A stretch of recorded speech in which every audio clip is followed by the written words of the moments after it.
ሄርሜላ ተዋረደች። እንግዲህ ወንድማችንን ኤፍሬምን ማለት ነው አስደበደበችው። ለምን አስደበደበችው የሚለውንም በዚህ ቪዲዮ ላይ መነግራችሁ ይሆናል። እንግዲህ ወንድማችን ኤፋ ማለት ነው ሩትዬና አብርሽን አንድ ላይ እንዲሆኑ ሩትዬና አብርሽ አንድ ላይ ሆነው ልጃቸውን እንዲያሳድጉ እያመቻቸ ነበር ማለት ነው። እሷ ግን ለምን እንደዚህ ያደርጋል? አብርሽ መሆን ያለበት ከኔ ጋር ነው በማለት እንግዲህ አስደብድባዋለች ማለት ነው። አብርሽ ማለት ነው ወንድሜን ለምን አስደበደብሽ? ወንድሜን ለምንድነው የምታስደበድቢ?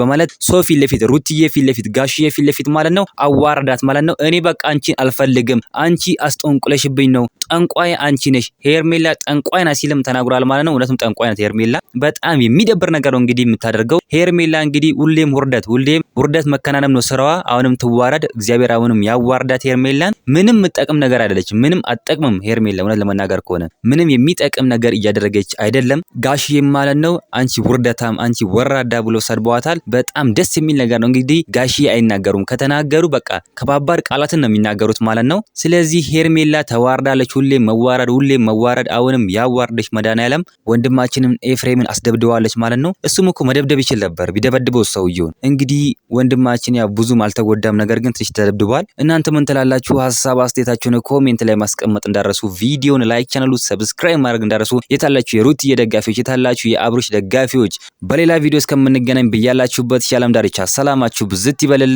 ደህና ሁኑልኝ።